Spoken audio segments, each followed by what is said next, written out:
आप जानते हैं कि इस राज्य में लोकतांत्रिक व्यवस्थाओं को मजबूत रखने का प्रयास हमने पिछले कई महीनों से किया। उसी का परिणाम था कि राज्य में सफलतापूर्वक लोकल बॉडी इलेक्शन संपन्न हुए, पंचायत इलेक्शन उसके बाद संपन्न हुए और अब पार्लियामेंट का भी चुनाव संपन्न होने जा रहा है। और हम इलेक्शन कमीशन से मांग की है कि जल्द से जल्द असेंबली का भी चुनाव पूरा करें। बाकी कुछ स्थानीय पार्टियां स्थानीय निकायों के चुनाव लोकल बॉडी इलेक्शन को बॉयकॉट तो किए थे। कुछ समय बहाना बता रहे थे कि आजकल 35A को खतरा है, 370 को खतरा है, इसलिए हम चुनाव बॉयकॉट कर रहे हैं।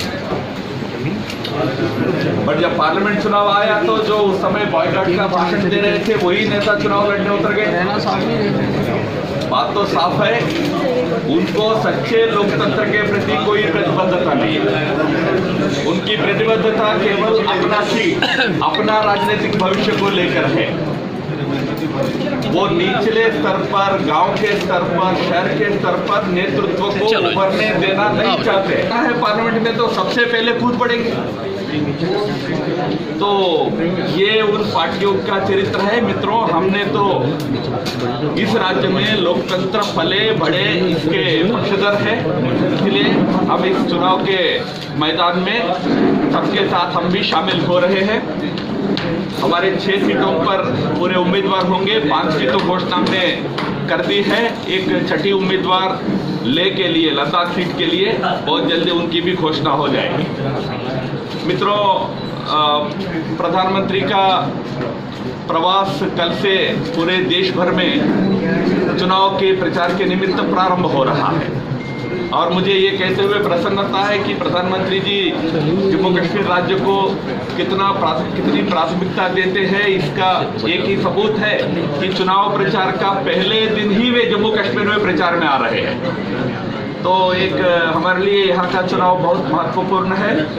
हमने 14 के चुनाव में यहाँ के 3 सीटों पर विजय हासिल की है, जम्मू, उधमपुर और लद्दाख। और जम्मू और उधमपुर का जहाँ तक प्रश्न है, हम फिर से यहाँ अच्छी सफलता प्राप्त करने वाले हैं। यह विश्वास के साथ इस चुनाव के मैदान में उतरे हैं और लद्दाख का भी सीट का घोषणा हम जल्दी कर लेंगे। एक बार कैंडिडेट तय होने के बाद लद्दाख सीट को भी फिर से हम जरूर जीतेंगे। घाटी में भी हम हमारी ताकत बढ़ाने के लिए पूरा प्रयास अब कर रहे हैं। मित्रों, यह चुनाव वैसे तो इस चुनाव के लिए एक विशेष बात मुझे जरूर कहना पड़ेगा कि यह चुनाव प्रारंभ हो रहा है 11 अप्रैल को और 7 फेजेस का पोलिंग होने के बाद 19 मई को पोलिंग समाप्त होगा। 23 मई को चुनाव का नतीजा आने वाले हैं। पर आज ही सबको देश में पता है कि नतीजा क्या होने वाला है।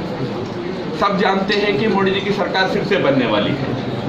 इस विषय पर लगभग विपक्ष में भी इस विषय पर लगभग एक सहमति है, इसलिए वो चांद को भी लोगों को प्रॉमिस कर रहे हैं। क्योंकि जब हारना ही है तो कर दो चांद की प्रॉमिस। तो विपक्ष तो उस स्थिति में है, पर हम मानकर चलते हैं यह चुनाव देश के लिए बहुत महत्वपूर्ण है। मोदी जी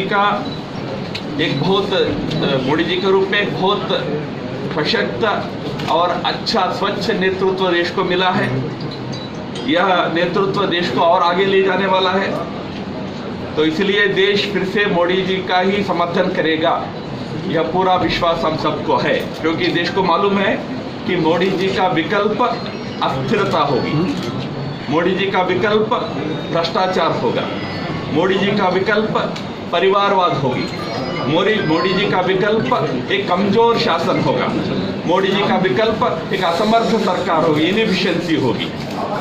इसलिए मोदी जी देश के मुखिया रहे, प्रधानमंत्री रहे, यही इस देश का आगे आने वाले समय में बहुत बड़ा अच्छा मार्गदर्शन देने वाला, अच्छी दिशा में ले जाने वाला विषय होगा। ये देश की जनता जानती है, इसलिए हम देश की जनता को अपील कर रहे हैं कि भले ही वो जम्मू हो या उधमपुर हो, लद्दाख हो, कश्मीर की सीट हो, देश में कहीं भी हो, मानकर चले कि वोट मोदी जी को है।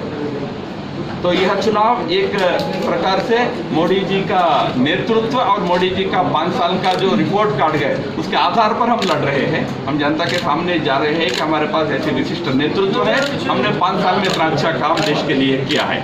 मित्रों, हमको पूरा भरोसा है मई 23 तारीख को जब चुनाव का नतीजा निकलेगा, देश में एनडीए के नेतृत्व में फिर से मोदी जी का सरकार फिर से बनेगा, मोदी जी के नेतृत्व में एनडीए की सरकार बनेगी।